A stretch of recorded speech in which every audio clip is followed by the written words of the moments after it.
My name's Rnold Smith. If you don't know me, I'm the CEO of the New Westminster Chamber of Commerce. Thank you all for being here. The intention of this meeting is to really bring the business community together with our community leaders so that we can understand how do we support each other through this crisis. Um,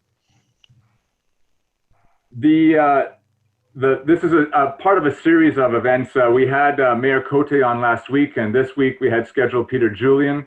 We're very grateful for Jeff Norris, who is the president and CEO of the Royal Columbian Hospital Foundation. He was scheduled next week, but due to Peter's demands on his schedules and the changing time, he has had to reschedule the next week. So we're really grateful to Jeff Norris. I know many business owners are interested in learning about the medical impacts of the COVID shutdown and what's happening at the hospital. And not only that, actually also find out how can they support not only the hospital, but the foundation and the workers, the frontline workers that are there. That being said, we're just going to quickly go through the agenda of what we're going to talk about today. So the first thing is I'm going to ask Jeff to,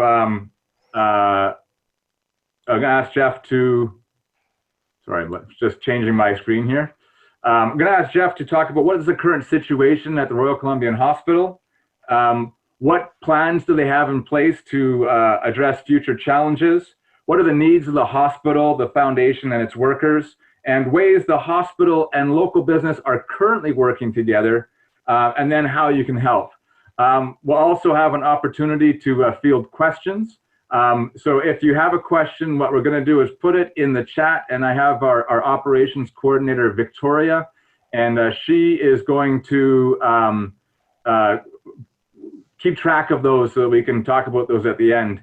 And we're really excited. I'll let Jeff talk a bit more about his resume, but it looks like Dr. Steve Reynolds, who's the hospital medical director, will be able to join us for the last 15 minutes or 20 minutes of the call.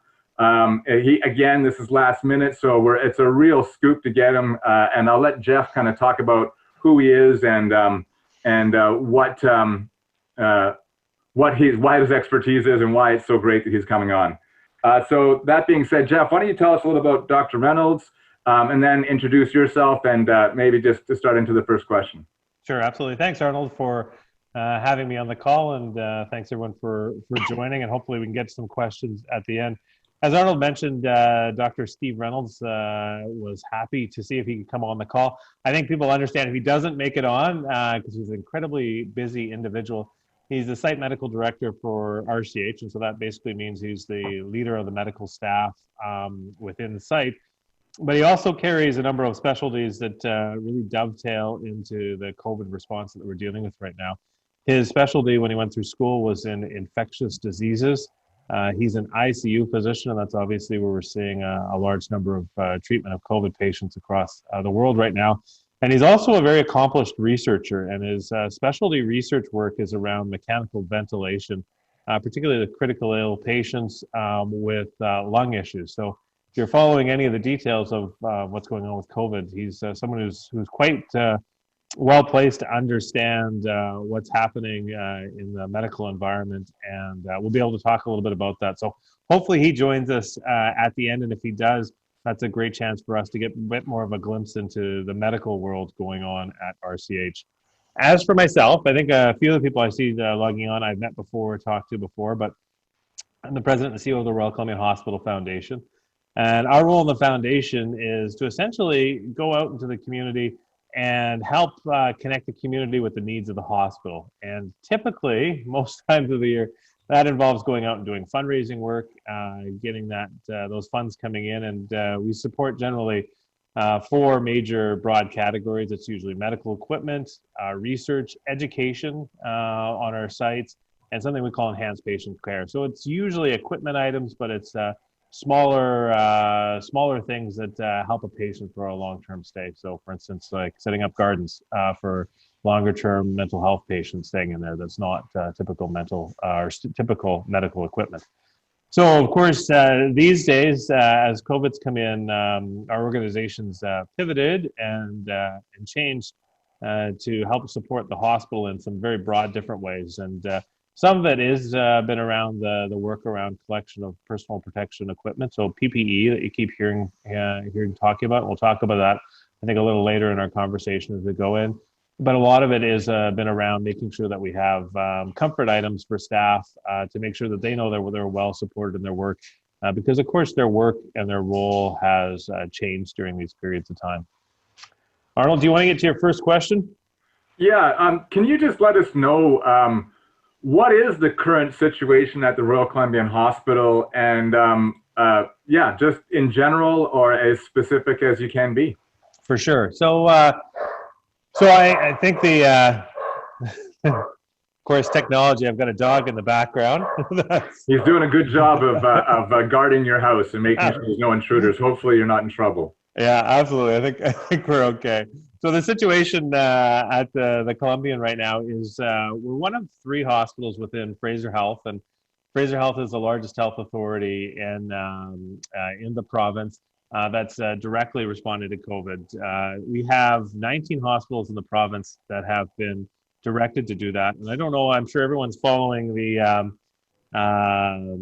news from Bonnie Henry, and you would see there's just under 500 positive tests in hospital right now, and about 60 that are in the Fraser Health region. So that's divided amongst the hospitals frontline treating those areas. Beyond that in the hospital, though, it's really important to remember that Royal Columbian is one of the major complex care hospitals in our province. So we're, for instance, in some of the areas of cardiac that we treat, we'll do more cardiac angioplasties than any other hospital in Canada. Matter of fact, we're the busiest cardiac center in the province. We do more emergency neurosurgeries than any hospital in the province. We have a massive neonatal intensive care unit.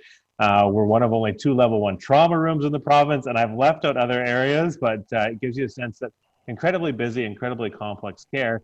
And unfortunately, even in a time like of COVID happening, it doesn't mean we still don't have car accidents coming through, or people with heart attacks coming through, or people that are needing some sort of emergency care. So those things continue to happen at the hospital. What we're not seeing continuing to happen at the hospital is voluntary surgeries that is required. And so that's actually slowed down some of the capacity. It's also opened up a number of beds across the region. I think you're seeing across the region about half of the emergency room visits that the hospitals typically see. So that's opening up some capacity for us as we move forward. So in some ways, it's an interesting environment because some areas of our hospital are as busy as they ever could be, or even busier. And then some areas are much quieter than we've seen in the last 5 to 10 years, just because of people not going to the hospital unless they absolutely need to do it, and some of those surgeries not going forward like they regularly would. And what are you seeing in terms of, I guess, the stress levels or the patient mix, or is there? How is that going? How is the hospital coping with the current demand of the virus, and what is there anything that you can share around how the operations are changing or approaching that? Yeah, it's so within the hospital we have about 4,000 staff, right? So you get a broad range of levels of anxiety from folks that might have a high level coming into this to folks that are feeling very confident. But across the board, the thing that I keep hearing back is the frontline professionals saying, we've got this. This is something we've trained to do. This is not a normal day for us, but this is a normal type of work for us to be able to step forward and do. And there's been really quite incredible work from management teams and leaders within, Fraser Health and beyond, to get planning and get preparation work in place. And it's been quite wonderful to see, just in a matter of days, what's been able to be accomplished, and then in a matter of weeks, what's been able to be accomplished. So people really are prepared, and they've added capacity into the hospitals, and they have lots of long-term planning to help bring in more room for patients as we progress. So in general anxiety, I think you're seeing a lot of confidence from folks, but of course they're dealing with something they've never dealt with before. So there's those feelings of the unknown coming forward as well. And that actually segues fairly nicely into the next question, which is obviously we're just at the beginning of this, and all of these measures that we've done have managed to keep the capacity of the hospital or been able to meet the demand. That's accurate right now. Right now, the hospital is meeting the demand, or is it overwhelmed? No, that's quite correct. Our province I think, is doing a phenomenal job, and I'm not the only one that would come forward and say that. You're seeing that being acknowledged across Canada. We've done a great job in terms of getting involved with social distancing, people doing hand washing, doing all those things to prevent infections coming through. So as we stand right now, there's actually capacity available in hospitals. It's not a situation where we are seeing hospitals being overwhelmed.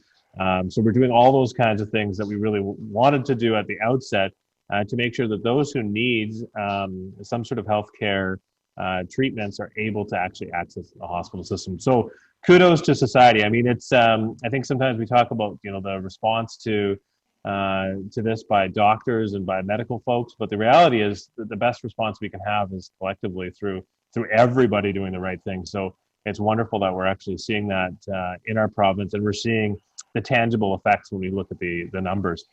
But regardless of the fact that that right now we're not overwhelmed, we're certainly as a system making decisions and planning for the future. That if this increases and we start to see numbers that outstrip our current capacities within hospitals, that we have contingency plans to keep moving us forward. So one of the biggest ones that I think a lot of people are aware of or have heard talk of is putting into use some of our new facilities at Royal Columbian Hospital. Most people, I think, in New West are aware that the hospital has been undergoing a very significant redevelopment. So $1.5 billion redevelopment of the hospital that was going to be built out over 3 phases. So the first phase is a new mental health tower, which as you drive by the hospital, you see it up, it's there. It was actually slated to be opened to mental health patients later this month. It's 80 beds within the unit, so it's a really significant size. And it's been circled as if we need to expand into further spaces within the province for COVID response, then this actual site would be picked up and used in that. So that's a great relief valve for the system as if things continue to progress and we see numbers get larger than what the current platform of our RCH can handle, that we've got that area to go into. Now, beyond that, you're seeing lots of things happen regionally. You're seeing the Vancouver Convention Center be also set up in terms of those ways. And then you're seeing lots of planning within the system to make sure that some of our areas where we're not seeing a high demand right now during COVID in terms of medical care needed are able to be moved over to where they could respond if it continues to go up. But I should say, very hopeful at this stage. I think everyone's seen the press conferences going forward from Bonnie Henry talking about our numbers and the curve flattening. So very hopeful that we don't need to get to that stage, but it's really reassuring to know that if things do increase, we've got a number of redundancies in place to continue to be able to expand and offer more care. I think that's great. I think that really is comforting to know that even if the capacity of the current capacity of the hospital is overtaken, that there are other plans in place. And I think that seems to me one of the best results of the efforts we've made to now, is to be able to put those things in place so that if it does happen, there is that it doesn't have to be a process of people not getting the care they need. So I think that's great. You go ahead. Sorry, and I would just jump in, and it doesn't get, I guess, highlighted enough in this process, but it's interesting sometimes crisis or sort of these emergent things really push innovation. And the other thing we're seeing in the medical system that I think has been really cool to see it rapidly push through is use of telehealth and use of other ways of offering healthcare. We've been long talking that our healthcare system is going to need to move in that direction over time. And it went from us moving in that direction over sort of a 5 or 10 year period of time to it in happening 3 weeks. And it's so cool that it's available And of course, kinks are getting worked out, but we're seeing the sort of net effect on, on emergency rooms right now in terms of people being able to get consults over the internet rather than having to come physically into places. So it's pretty cool. Some of the real positive change that we've been seeing through this as well. Can you talk a bit more about that? So I guess that's a current situation and also plans. And I know that's not your specific expertise. So right now, a lot of care is being delivered by internet or phone. I'm just going to ask you questions that you actually know nothing about and just put you on the spot. That's fine, Arnold. I won't go into tons of detail about it, but yeah, they actually absolutely did move weeks ago now to allow in BC that you can do consults with your doctor over phone or by internet, and that's being utilized. Different protocols in terms of getting your prescriptions refilled instead of having physically go in and do that. And so we're seeing that actually on the front lines where someone might have come into the emergency room to get something checked out, and the emergency room might have not been the most appropriate place for them, but they didn't have a GP or they didn't have another outlet. Now they're finding those outlets through phone and video conferencing and being able to get that information back to them rather than coming into a hospital or a GP's office. So it's really neat to see that the system sort of can pivot that quickly and change and add a new model of care for the patients of BC. I think that I'm really heartened. I wasn't sure how this conversation was going to go in terms of, the feelings afterwards, but it seems to me that it's really nice that there's this piece of information that you shared that actually makes me feel really hopeful. So, so far, so good, Jeff. I think you're making us feel good. Now, I think that I'd like to move now. What are the current needs of the hospital or the foundation or the workers? And I guess address any of those in any order you want. Maybe the hospital first. Sure. Well, I brought it on a few things. I mean, the thing that's in the press the most and publicized the most is making sure that personal protection equipment is available for our healthcare workers as things move forward. The reports we're getting broadly, and you'll see it on the news, so I'm not sharing anything that's confidential or anything like that, is Canada has been seeing those things flow in. But one of the things is we're dealing with a huge unknown. We don't know how long this goes on for. We don't know really how many patients. There's models that predict those sorts of things. So everyone's trying to make sure we're over-prepared, that we have more than we're going to need if the worst case scenarios come to light. So one thing that we've been working with the public on quite a bit is making sure that PPE and things like masks, gloves, gowns, goggles, face shields get into the right places so that they can be used in the system. And so this is not just us at Royal Columbian, it's actually all of the hospitals across the region going out and encouraging folks to bring those forward. I think we're probably getting pretty close to most of the local supplies coming in, because it's places like, tattoo shops had some of this stuff, or beauty shops or dental offices.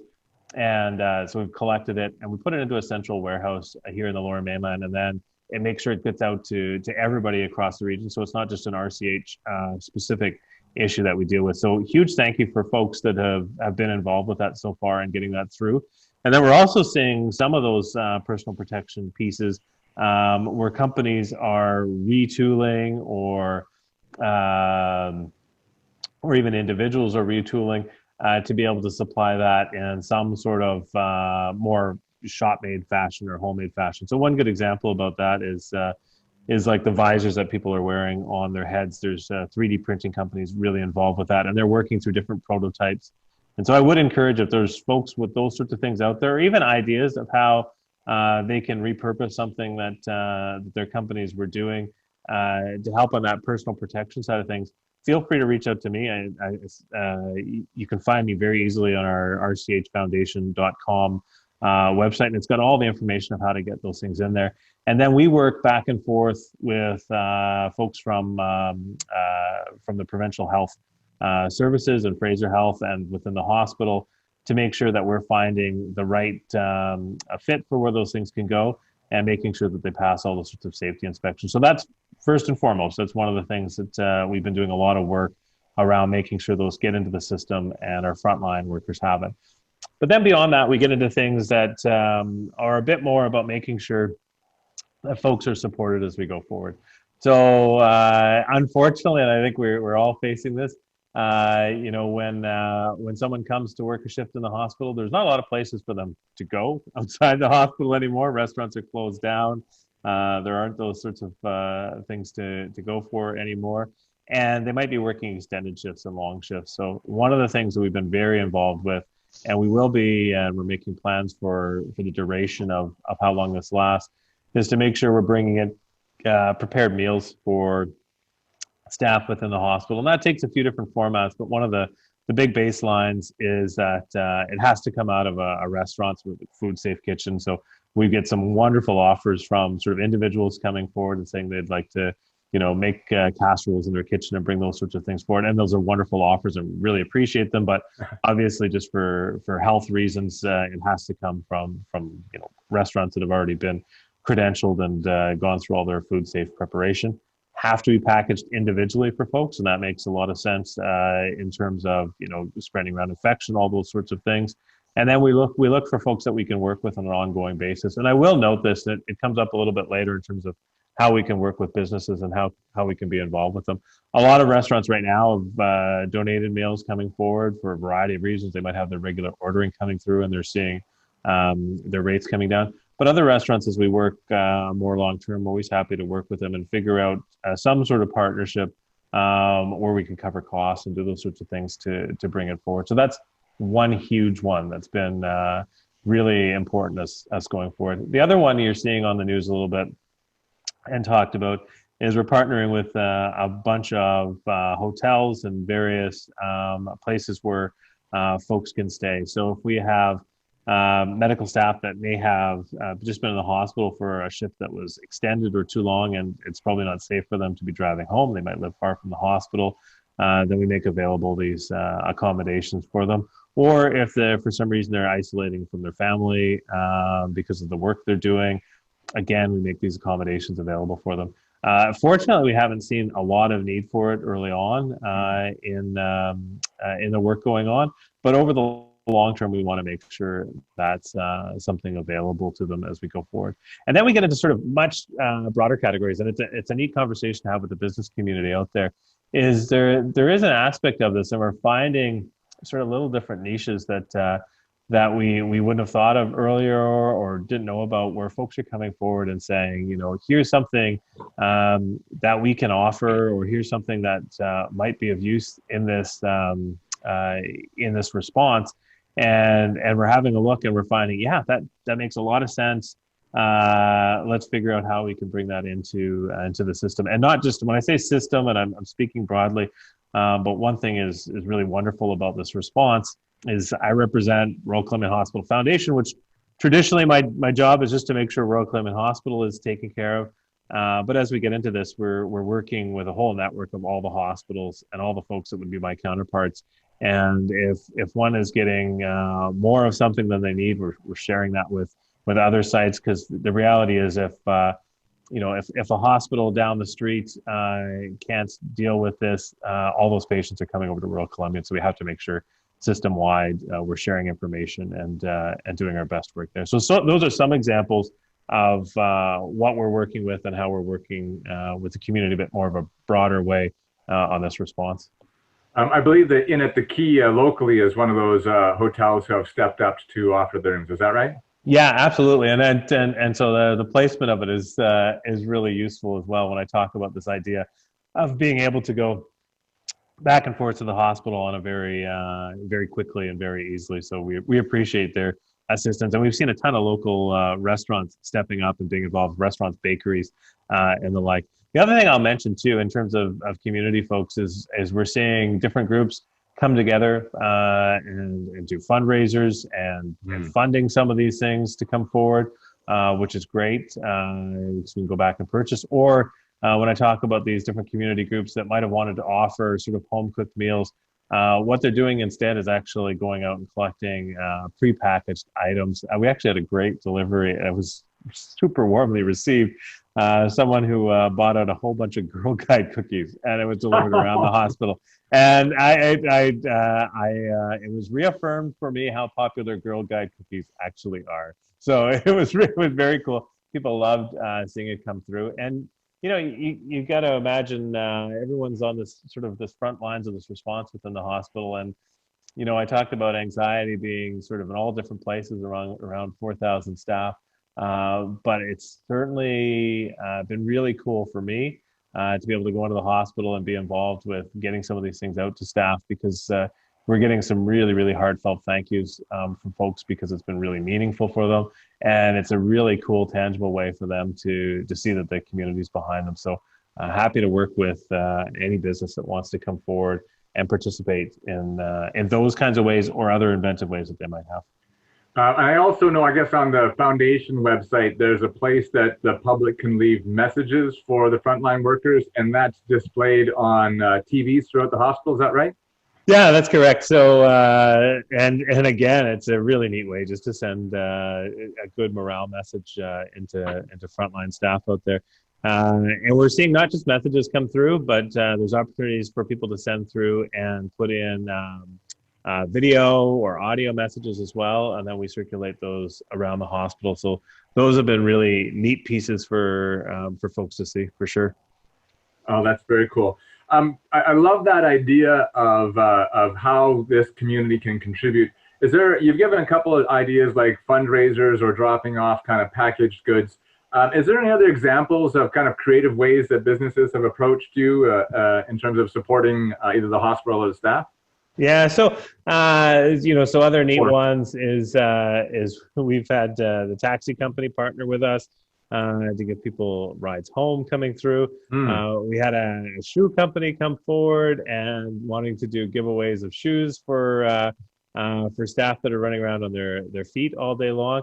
One of the unsung heroes, and if people have ideas and ways to partner with them, if you can imagine, this is the housekeeping staff of the hospital.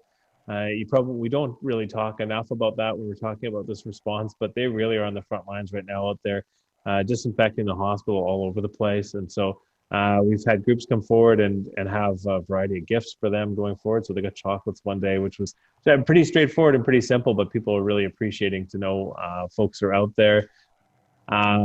Sign companies being involved and putting messages of support up for healthcare workers. We've had folks using their social media channels to amplify the clap for caregivers at 7:00 that's happening every night, where people are out there talking about or out there cheering the caregivers going through, which is very cool, because we hear about that inside the hospital all the time. We have other folks using their connections to get involved with different celebrities or folks to do chats like this with healthcare workers within the hospital. So those are really neat things to come forward. And then there's a bunch of other stuff that it comes forward on a daily basis.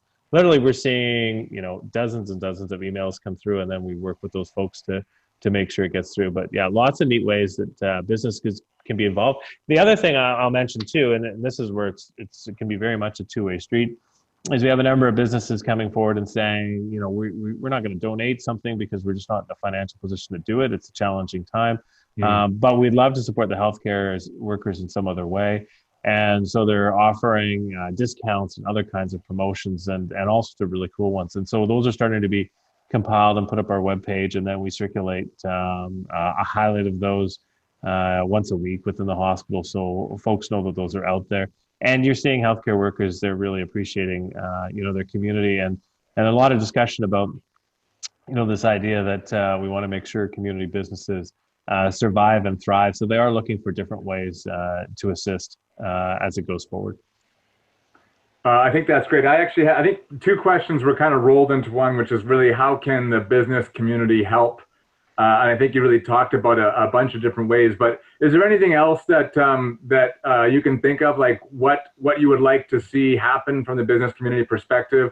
What are the kind of things that we can do to be supportive, other than some of the things you talked about, or maybe even reiterating some of those? Yeah, so and one thing I would say is come to us in the foundation, and we'll help distribute it out. And I don't even just mean RCH. We've actually set up sort of a central process to make sure it gets out to any site. So sometimes there's companies that bridge across different places, and you want to make sure it's getting out to other places. So come to us, and we'll help walk you through the process. And it's an important, I don't want to say gateway is not really the right word, but it's an important first touchdown point because behind the scenes we worked out all the networks of where these things can go to, and so it's really helpful if folks come through us, and then we can get it out to the right folks as we go forward. But I do just think, stepping forward and doing these things around making sure that you've got the caregivers back, that the community's behind them. And that can take that variety of formats. And back to what you talked about, Arnold, in terms of being just able to go into our webpage and put an inspirational message of thanks in there is one of the most important aspects of it. But if it takes more tangible formats, we're always happy to work with folks and move that forward. Well, that's great. And just to give a bit of a plug, is there anything, if someone wanted to keep in touch with the RCH Foundation, do you guys have a newsletter or anything they can sign up for, or just give you some love here virtually? Yeah, absolutely. So, and it's, I would say there's no better time to sign up for it. So if you go to our webpage, you can put in your email link and sign up for the newsletter. And the nice thing about that is, usually we'd publish it sort of once a month and come out. We're publishing it much more often. It's not on a set, once a week, those sorts of things. It's as new information becomes available. We're getting out to that group so they can follow along and see what's happening at the hospital, what the changes might be, or what some of the new needs might be. The really interesting thing, and I think we've all experienced it, business owners or just residents, is every day is somewhat of a new day, and then we wake up and we look and okay, what's going on and what's going to be needed to be tackled, and so we try to get that out to the community in that way. Or the other thing that we do is when we have businesses coming forward and they say, well, we'd like to offer, this item or these kinds of items. So this is how we could support. We might not need that today, but we might need it 3 days from now. We might need it a week from now, all those sorts of things. So we do have a database that we keep track of all those different offers so that as things change and as new things arise, then we're able to try to take advantage of that and solve those problems on the front lines. I think that's great. At the risk of making everything seem like everything's rosy and we're kind of out of the woods, I have a friend who is a nurse in the front lines, and one of the things I sent her a message saying, hey, thanks. I've always struck me as confident, courageous, and I'm sure it's taking a lot of courage to go to work. And she said, it takes everything I have just to get up and go in every day. And she says it's one of the hardest things when you think someone's going to recover and then they don't, and then potentially that spreads throughout their family. So, from her perspective, she just can't imagine what it would be like if they were in a situation like New York or France or Italy, where things are so overwhelmed. And so she kind of expressed being really grateful for everyone to kind of keep it going, because even though right now things are going well, there is still a lot of kind of fear and anxiousness about what could be if we put our guard down. So do you have any thoughts about that?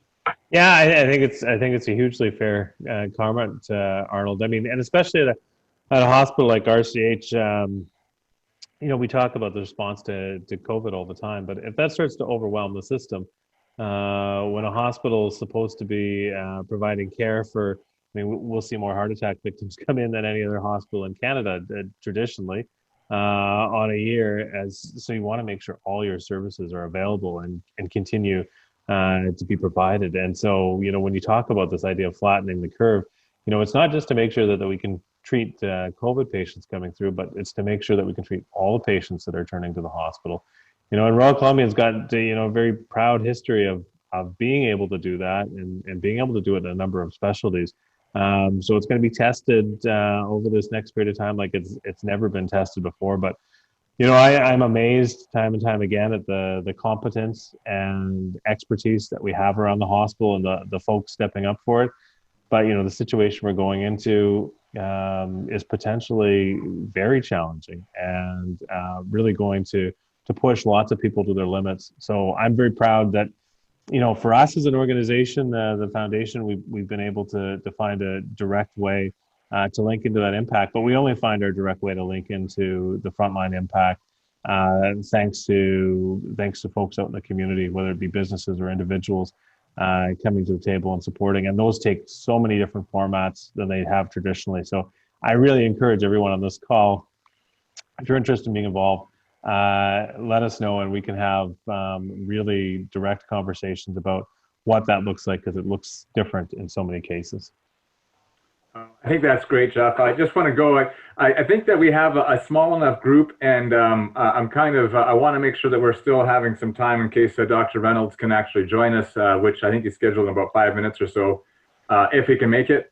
But I want to open it up for questions. There's a few things in the chat. Impact Parkinson said that they were proud that they've donated 10 bottles of hand sanitizer to Fraser Northwest. So I think that's great. I mean, Impact Parkinson's is a great organization, and obviously they're severely impacted by this as well. So if there's anything to support them, we'll just give them a shout out. And then I'm just looking at, I'm a vendor at RCH Marketplace and miss seeing everyone there. Thanks to everything you're doing. I sell leggings, and I'm donating 2 pairs for every 10 pairs sold this month to healthcare workers. Oh, that's, I think, Sweet Legs New West, I think, is her business. So. And then Heidi Clarkson says, thank you to everyone, especially our frontline healthcare workers. That's at Impact Parkinson's. Are you okay if I just ask people to unmute their mics and just shoot questions at you? Are you? I won't be moderating them, but I feel like with the group we have here, we can. I think they're going to be okay. I don't think they're going to ask you anything too nasty, and if they do, I'll just mute them. Yeah, I'm fine with that, Arnold. Go ahead. All right. Does anybody have any questions for Jeff about related to the hospital, or just how to be such a swell guy, or just anything in general? Hey, I was asking Jeff as well. Can you put the email or phone number that we can get a hold of you when we're trying to connect with you to see how we could collaborate? Yeah, absolutely. So. I can do that, maybe. We're all learning technology, but I see one of our folks is on the line. I see Allison's on there. Allison, if you can respond to the chat, you can probably put it on there. You would. She's a millennial. She'll know how to do it. Okay, thank you. Very good. Anybody else? I have a question. Heidi Clarkson from Impact Parkinson Society. You said there was a newsletter. What is the email, or how do we join in on that newsletter for RCH? Sorry, you broke up a little bit, but I think the gist of the question was you wanted to sign up for the newsletter? Yes. Okay. And what is the email? Mm-hmm. So yeah, if you go to rchfoundation.com, there's an enrollment link for the newsletter there. That's also, by the way, the place if you want to leave a message for the frontline workers there in the hospital, you can do it as well. And then it's also got all the specs for PPE that we're collecting right now as well. Wonderful, thank you. And by the way, thanks for your work with Fraser Northwest Division. So I'm not sure if everybody knows what that group is, but that's the collection of the GPs in our local community, which of course are work very closely with the hospitals as well, and we work very closely with them as well to make sure that they receive the different support that they need. Hi, I'm Tony from Accurate Security up here on 6th Street in New West. We've done a lot of work on your new annex down there at the hospital that Bird Construction's been building for you over the last few weeks. I just wanted you to know that, and everybody to know that with all the studies that are going on currently, the Accurate employees are working on replacing their blood with alcohol through their anxiety, and to have good morale and good humor. And so far, so good. It's working well for us up here. I just wanted everybody to know that. Well, that sounds good. Are you ordering from ABC or Pacific Breeze, or maybe? Well, fortunately, we had good supply before this all happened, so we're still good for a few months to go. I've just noticed that I've admitted Dr. Reynolds. We're really fortunate, I think, to have one of the premier experts in the, dare I say, in the world on what's happening right now. Dr. Reynolds, can you hear me? Yep, I can.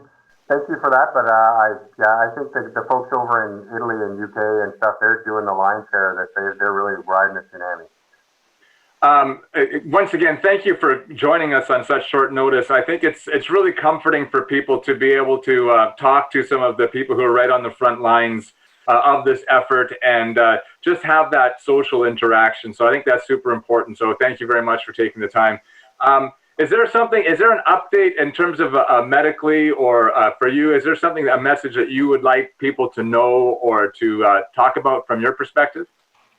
Sure. You know, ultimately, it's been a real challenge, I think, for everybody. It's turned our lives, all of our lives, upside down. You know, and it's a whole new reality.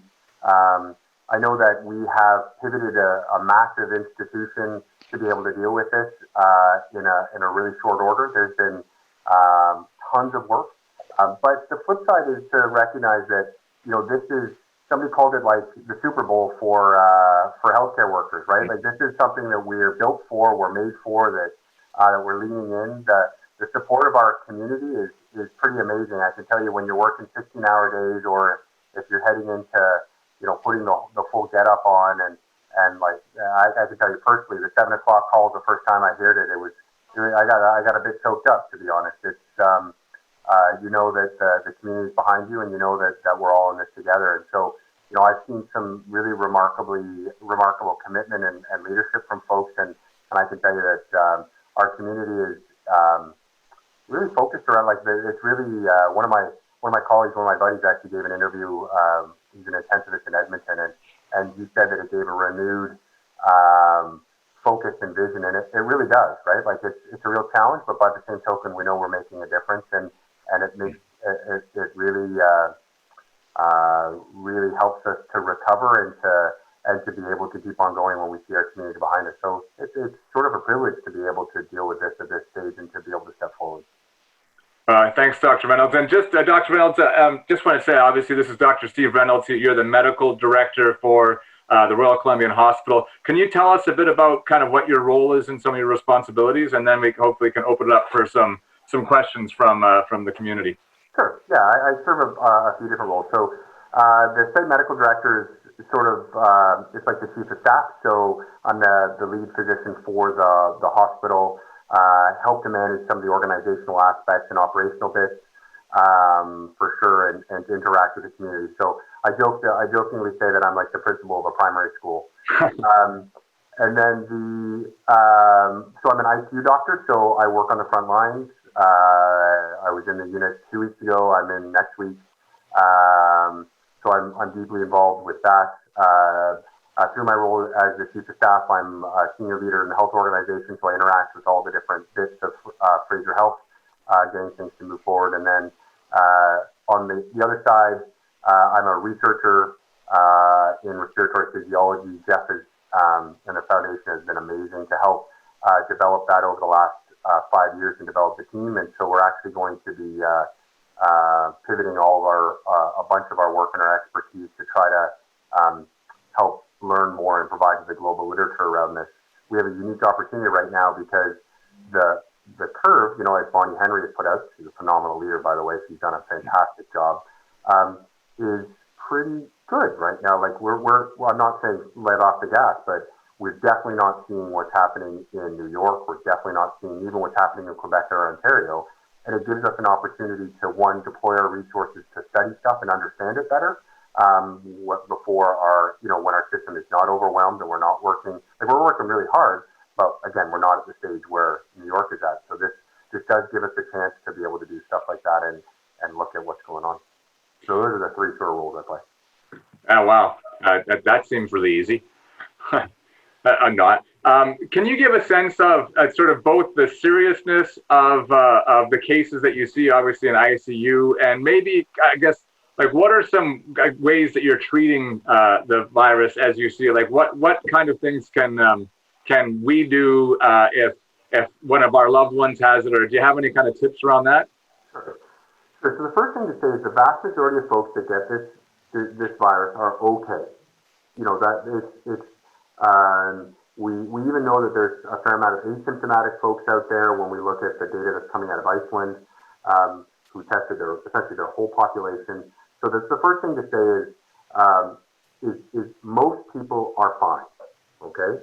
And when you have symptoms, it may or may not be COVID, right? When you have when you have a cold type symptoms, but 80% of people actually just have just essentially minor symptoms, right? Some of the funny symptoms that people can get with this that I use as triggers are things. So sometimes it's a cold, it's a fever, it's fatigue. Those are the common ones. Some people get diarrhea 2 days that precede the cold type symptoms. One of the things that tends to be a funny curveball that's in it is loss of sense of smell. So some people get that as well. But again, most people get better. You know, the encouraging thing for me, and I have a family, and but really kids do quite well with this as well. So they get a cold, but there really has been not that many sick young kids, so or almost none worldwide. So that's actually super reassuring for me for going ahead with it. So that's the first thing is a lot of people are okay with it. That's okay. Right. The thing is that yeah, there are sick people that do happen with this. When you have thousands of people with the disease, you have a few that get sick. And the issue is that we, as a novel coronavirus, right? So there's 7 coronaviruses that cause upper respiratory tract illnesses. There's over 70 or 80 viruses that cause the common cold. 4 of those are the regular coronavirus that circles around. One is SARS, if you remember SARS, some of us were around with that. And the other one is a Middle Eastern one, the MERS-CoV. And this is a new one. So the real challenge is that our bodies and our immune systems have never seen this before. So we have no resistance to this in the community. And that's part of the issue is that everybody's seeing this for the first time. And some people have a severe reaction to it. They tend to be the older folks. And that's that we're really being very careful around our nursing homes and how we manage folks in there because we know people can get really, really sick with that.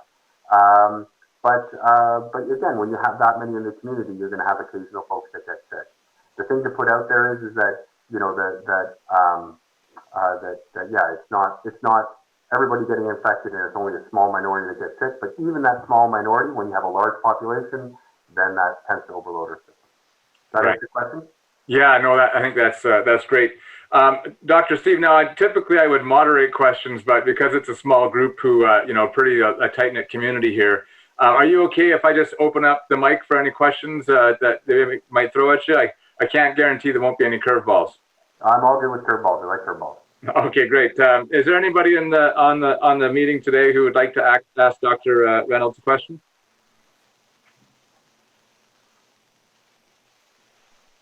I just want to thank you for your service. I don't really have a question. Thank you. Like I said, it's actually like I was sort of joking when I said it's like the Super Bowl, but really when you sign up, like I trained in infectious diseases and critical care, and it's tough and tiring and stressful, but if you're talking about work that is satisfying and meaningful and you feel like you're supporting the community, this is it, right? Like this is so I know that lots of my colleagues share that feeling and share that vision, and I think it's a huge difference to know that we have people behind us, right? So yeah, we're the folks going in and doing the stuff and the full get up, but we know that our community is behind us. We know that we're protecting our community with the stuff we're doing. So if I can say easily that's a common sentiment of all the doctors and all the nurses, right? Not that we're not stressed, not that we don't have some fear around it, but we know the science and we know people have our back. So. That's great. Susan, you had a question. I do. I'm wondering, what are the protocols for staff who have to go out into the community during the day? Just like, do they have to change their clothes? What's happening with all of that? Yeah. So, and what's behind that too is what is the risk for staff to be walking around for other folks, right? Like how are they exposing other folks? So, the first thing I'd answer is I jokingly say the highest risk procedure that I do, even though I put breathing tubes in and everything else, the highest risk procedure I do is open a door handle. Because those are the things, oftentimes there's folks out there, if they're not doing good hand hygiene and things like that, then that puts people at risk. So, it is in the community is one of the things for sure, and that's why Dr. I think it's Teresa Tam had suggested that we put on masks to protect other people from ourselves, even just the general public. So what we're asking folks to do generally is when they go in to care for somebody that has COVID, so if they're going into the room, they're putting on droplet precautions. So, or they're putting on aerosol precautions. But essentially what that means is they put on a gown, so they're covering their scrubs, they put on gloves, they're covering their hands, they put on a face shield, okay, so they have somebody covering their face, and then they have either a surgical mask or an N95 mask, depending on the way that the particles are being spread. So when they take their stuff off, they're taking all of that stuff off and washing their hands when they leave and so when they leave the hospital, they shouldn't be carrying any of that stuff or wearing any of that stuff that they've had inside the hospital itself. The mask itself, right, is one of the things we say to people is it has a concentration of droplets on the front of it. So the person who's at most risk from the mask is actually the person wearing the mask, taking the mask off, right? So for everybody online here, if you are wearing a mask and you think that there are droplets and it's protecting you, don't touch your face, don't touch your eyes, and take off the mask from the back of your ears and throw it out. Does that answer your question? Yeah, I think so. I was just at a local grocery store. I used to work at Children's, so no surprise. But I was at sorry, I think I just blipped out there. I was just at a local grocery store and I saw somebody coming in scrubs. That's all. So I was wondering what the protocol was, leaving the hospital for that. That's all.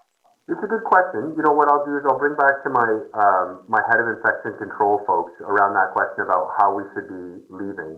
From the perspective of risk, the risk is your hands as a general rule, right? That is and hand hygiene. That's how you're spreading. You're touching your face, your secretions, and you're coughing. You're doing things like that. The risk of, I hear your concern that you have stuff on your gown or your scrubs that you then can be we call it fomites. Can you carry things out to other people? Right. You don't, because of both the contact with the gown and everything else, I would feel that would be an exceptionally low risk from the scrubs themselves. What is always the hands, right? Always the hands, the face, the cough, the mask, the things like that. That's the stuff, and that's the thing we're totally focusing on. But be assured that nobody's going into a room with a COVID patient with just their scrubs on. And then part of that too, yeah. So that's the big deal from that perspective. But it does. I hear what you're saying. It does share a perception of concern for folks when people are walking around, and I'll take that away. And I think it's an important message to make sure that we're protecting our community too. So there's a balance there. But let me take that away. I appreciate that comment. Okay. Well, and I think that from the perspective of what can we do as a community to support the hospital is to communicate that to people so that if they say that or if they know that you might have that question, if we can answer that for the community, then ultimately I think that is going to support the hospital too. Yeah, I think it's right. We don't want, the last thing we want is for people in the community to feel like the hospital workers are putting them at risk, particularly when they're trying to support them back and forth. So I think it's a good question and it's a good thing to communicate. So let me get back to, let me cycle that in internally and I will, I don't know, maybe I'll touch base with Jeff or you or someone to answer that question, okay? Sure. I had another question, and it might be as related to most businesses. Obviously, for businesses, there's this desire to, maybe for everyone, to kind of get back to what's the next phase. And what would, from a perspective of not spreading the disease, what can we expect as business owners to have our procedures in place in order for us to keep going? Can you speak to that? It's not quite your maybe pinpoint expertise, but with your expertise around infectious diseases, I wonder if you can speak to what that might look like. So the first thing I'd say is we're getting into total conjecture, right? Is to answer that question. So I'd caution with that. And then I'd caution to say that my answer would not be on behalf of Fraser Health, but as a personal opinion. So that would be the other thing to sort of say. And then the last caveat is that I'm not an expert in public health. So you got three caveats before I answer any questions around that. But just to lay it out there, so take it with a grain of salt. Okay, so if anybody's using that as a soundbite, make sure you keep the caveats in there. No soundbite on that one. So so now when you think about it, right, when we're looking at the curve and looking at social distancing, BC has done probably between a mix of luck and good leadership. We've had a very, very flat curve. But for now, we don't know what's going to happen over the next few days and even weeks, but it looks pretty good right now. Now, what is that actually? The thing to remember is that epidemic curves are actually all local epidemic curves. So Vancouver has one, and even downtown has a little bit of a different one than we do in Fraser Health. but definitely different than Ontario, different than Quebec, different than and even when you talk about the epidemic curve in the US, it's thousands of small epidemic curves, depending on a bunch of local different factors. One article I read, which was I thought very insightful, is Quebec was quite disadvantaged because their spring break was early, and so people before the travel ban came into effect, a lot of people were coming back from places, and they have a strong connection to France and things like that. So we were lucky, I think. Sometimes it's better to be lucky than to be smart, but we were lucky and had good leadership. But that does get to what's next. That's your question: is how does this impact on business? How do we get back to normal? And recognizing that that it has a massive economic impact, right? And how do you balance the economics versus the need to socially isolate? So then taking a step back around that, for the community to get resistance to this virus, we talk about herd immunity. Herd immunity is when 60% of our population or more gets the virus, and it starts to slow down in the community in terms of how much it progresses. So that 60% resistance, either you get it or you get a vaccine, one of the two.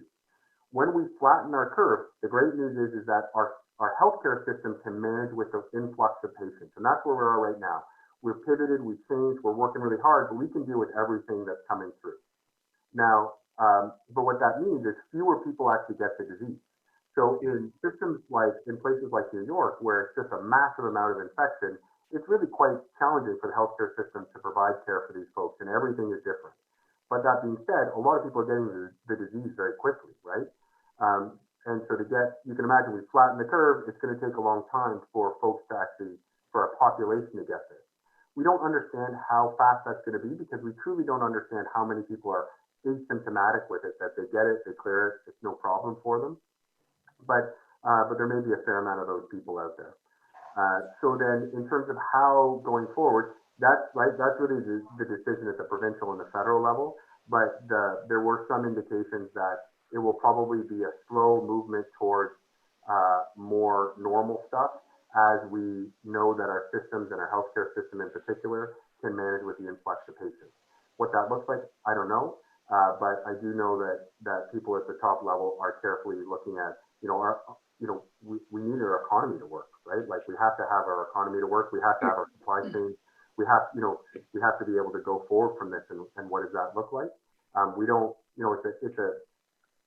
it's a scary dynamic when we're talking about lives and economics, but we do have to talk about economics because we need the system to work, right? We need to be able to buy our stuff. We need to be able to do that. So I don't know if that answers all of your questions. It is a reflection on the fact that at some point when we feel that we do have a handle on this, that the perception is that we'll start to back off on some of the aspects of sheltering in place. Go ahead. Yes. Question. Hi. It's Susan from NewWestTV, and I have a couple of questions. The first one is, I think a lot of people are afraid to go to the hospital because of COVID. So, for example, an elderly woman who doesn't live too far from me fell and hurt her hip and arm, and I don't think she's gone to the hospital at all. Is there a way of assuring people it's okay? Like, is it a separate door? Can you take an ambulance? What? So it's a good question, right? So one of the things, it's interesting, we've seen our hospital occupancy and our emergent occupancy drop off. It's the lowest that I've ever seen it in my decade of being at this hospital. It is pretty scary when you go in, right? Everybody's in this all crazy get up. One of the things that we work very, very hard to do is prevent hospital transmission. So we call it nosocomial transmission. But we are open for business for everyone, right? The issue is that we really, all of our, tons of our planning is around how do we make sure that we provide care for the people who have a car accident, for the people who fall and break their hip, for the people who have a ruptured appendix, because that still happens, right? And the system has to be there for them as well. So we have a backup, we have a backup to the backup, we have a backup to the backup to the backup, we have a backup to the backup to the backup, and in all of those is how do we maintain emergency and urgent surgery and care for the folks in our community, because that's what we do as well, right? There's COVID patients and there's non-COVID patients, and those aren't going to disappear. There's a fair amount of us that are concerned that people are so concerned to come to the hospital that they're not coming to the hospital for really important stuff, and that we're going to see people that are getting sicker from things like that because they're not coming in. So I can reflect back that yes, it's frightening. Yes, we are doing everything we can to prevent hospital transmission, and I would probably say that you're probably safer in the hospital than getting in an elevator randomly in the community somewhere where you can't socially distance, because everybody's, by us wearing protection and masks and everything else, we're protecting you from us, right? And we are constantly washing as well. So because we're so aware, and then we do this, we are looking after people. There are people that still need emergent surgery. We're still doing urgent emergent surgery, still doing cancer surgery, still doing heart surgery at the Royal Columbian. Does that answer your question? It does indeed. Thank you. And I have one more question, and that is you hear about the need for ventilators and so on.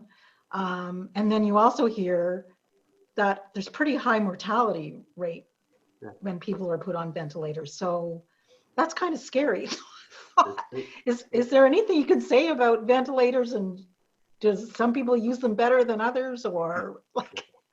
So, it's a really good question. It is scary, right? And so I'm an ICU doctor, and getting put on a ventilator is a scary thing. It's not the ventilator that makes you sick. Really, it's the need for the ventilator and the ventilator supporting you. I would be cautious around when we look at mortality rates around the world. So it's a bunch of different reasons around that. Some of the places that are really overwhelmed, they're overwhelmed. They don't have enough resources to be able to do stuff. They're doing things in totally different ways. And so the critical care that they're providing is different than they would ever provide otherwise. So that's the first thing. The next thing is that in places like that, they're not testing their population anymore. So when you see that there's, I'll be honest, in Italy, there's a 10% mortality rate with COVID patients. That's well known. But I would tell you that there's probably 10 to 100 times of the rate of patients who have COVID in Italy that they're just not testing, right? So that percentage is sort of off. It is scary if you get on a ventilator. I can tell you that we're pretty good at managing people. New West is a quaternary care center. The Royal Columbian, we take patients from, all over Fraser Health and even the province. We have the most advanced level, even heart-lung bypass machine support, although these patients tend not to need that. We have people that really are experts in ventilation. Both our respiratory therapists, they're some of the best in the province. They presented nationally and internationally. We're doing cutting-edge research on the stuff to make sure the ventilation is the best possible to do that. And we're going from there. So ultimately, it is scary. I agree with you. If you get to that, if you get to need critical care, that's a scary bit. But I can tell you that this is what we do, right? This is what we're good at. And I can tell you that the whole system, all of Fraser Health, is integrated to be able to have the capacity to manage these patients, to put them in the hands of the doctors that know how to do it, and the nurses and the RTs that know how to do it. And then also to make sure that we interact and work together such that we're not going to let one hospital go way up and the other one be settled. We're smoothing it out. We're making sure we interact. We're talking multiple times a day. We actually have, last week I spent a week being the triage intensivist. So I was the doctor taking all the calls from across Fraser Health to make sure that we're actually all good. We're all on the same page. We're all, when we go to different capacity plans, we're all doing that together. Does that answer your question? It does, and thank you so much for taking the time and for all your help.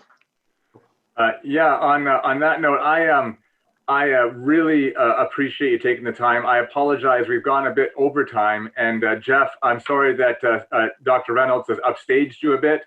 Hopefully you're not offended by that. It was, you guys have both been really, it's fantastic that you've taken the time to speak to this community. And so I ask that this community, if you can really take the asks that they've communicated and send that out to your people and make sure we spread the word about what's happening there and give people both the reassurances and the information that they need to respond to the community. That would be great.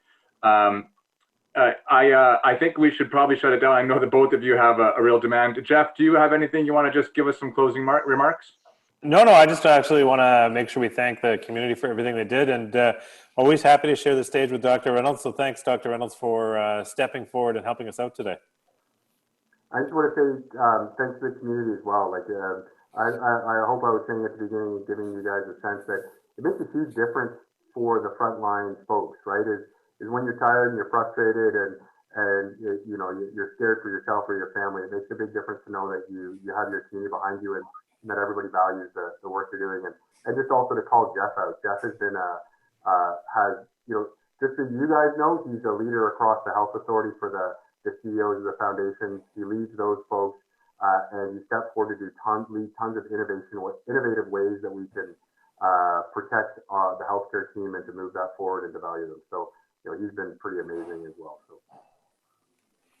I just think that it's been a really great session. Thank you again for everybody for being here. I'm going to shut down the meeting. Next week, our goal for this series is to continue to have leaders on as this progresses, as we move forward. Hopefully there might be another time where we want to kind of check back in with the hospital, especially Jeff, if there's any kind of changing needs or as things emerge, or Dr. Reynolds, vice versa. If there's a message you want to get out, by all means, reach out to us. We're more than happy to host you again.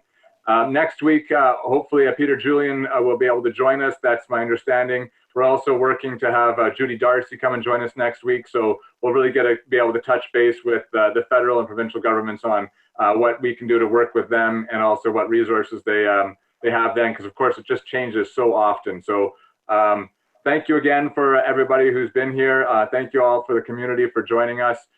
If there's anything the Chamber can do for any of you, by all means, reach out to us. Our goal as the Chamber is to just support as many businesses as possible to get through this as unscathed as we can. And so thank you again for being here. Dr. Reynolds, Dr. Norris, Mr. Norris, thank you again. And be safe. I'm going to shut the meeting down now in 3, 2. Bye, everybody. Cheers. Bye, everybody.